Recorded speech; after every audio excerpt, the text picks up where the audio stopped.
ভাই তোরা আসতেছিস? আচ্ছা ঠিক আছে, সাবধানে আসিস, বুঝছিস? আচ্ছা।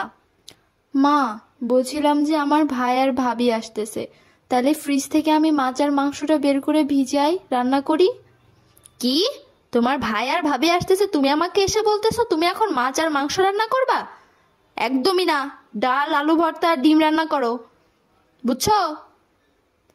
বলছি আম্মা, আমার ভাই না চিংড়ি মাছ খাইতে অনেক পছন্দ করে। ফ্রিজে তো চিংড়ি মাছ আছে, তাইলে আমি চিংড়ি মাছটা রান্না করি। একদমই না, ওই চিংড়ি মাছ আমি নিয়ে এসে রাখছি আমার মেয়ে আর জামাইয়ের জন্য, ওরা কালকে আসবে। একদমই চিংড়ি মাছ আর দিবা না, তোমাকে যা বলেছি তুমি সেটাই রান্না করো। আচ্ছা ঠিক আছে মা। হ্যালো মা, তোরা কেমন আছিস মা? জামাই ভালো আছে তো?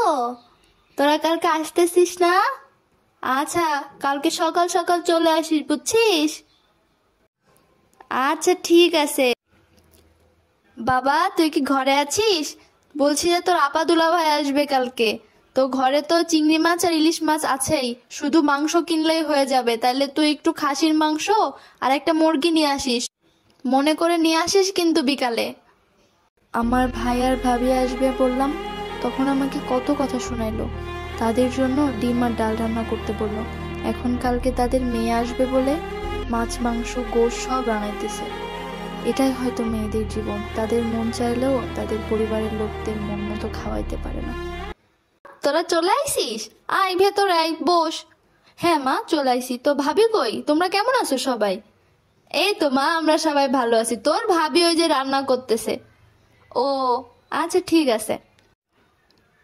কেমন আছেন আপু? এই তো ভাবি ভালো আছি। তুমি কেমন আছো? কোথায় ছিলে? এসে তো তোমাকে পালামি না।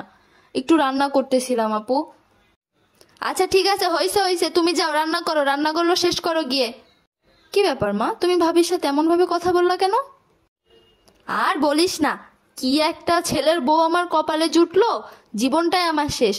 তোর ওই পাশের বাড়ির কাকিমা ছেলে বিয়ে দেছে, শ্বশুর বাড়ির থেকে তো সব পাঠাই দেছে, এমনকি মেয়েটাকে তো পুরো সোনা দিয়ে মোড়াই দেছে। আর আমার ছেলের বউ কিছু তো পাইলামই না, আর সোনা তো দূরের কথা।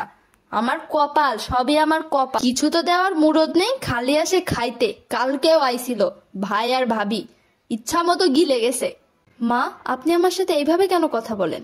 আমি কি আপনাকে কখনো অসম্মান করেছি? আমি সবসময় আপনার কথা মেনে চলি, আপনি যা বলেন তাই শুনি। সকালে ঘুম থেকে উঠে আপনার নাস্তা দেওয়া, আপনার ওষুধ খাওয়া সবই তো আমি করি। তাইলে আপনি আমার সাথে এইভাবে কেন কথা বলেন বলেন তো? আর আপনি যখন আমাকে বিয়ে দিয়ে নিয়ে এসেছিলেন, তখন আপনি জানেন না যে আমরা গরিব ছিলাম? সবকিছু জেনে শুনেই তো আপনি আমাকে নিয়ে এসেছিলেন, তাইলে আপনি এখন এই ধরনের কথা কেন বলেন? আর হ্যাঁ, কালকে আমার ভাই ভাবি এসেছিল ডাক্তার দেখাইতে, তারা একটা সমস্যায় পড়ে আমার বাসায় আসছিল। কিন্তু আপনি কি খাইতে দিছেন বলেন? ডিম আর ডাল।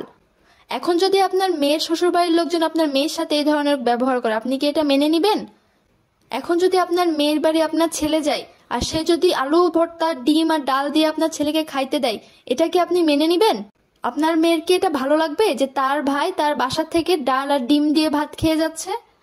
নিজের বেলায় 16 আনাটা খুব ভালোই বুঝেন, আর পরের বেলায় 4 আনা, তাই না? তুমি ঠিকই বলেছ বৌমা, আমার ভুল হয়ে গেছে। আমার আসলে এমন করা একদমই উচিত হয়নি। তুমি কালকেই তোমার ভাই ভাবিকে আবার আসতে বলো, আমি তাদেরকে নিজের মন মতো খাওয়াবো।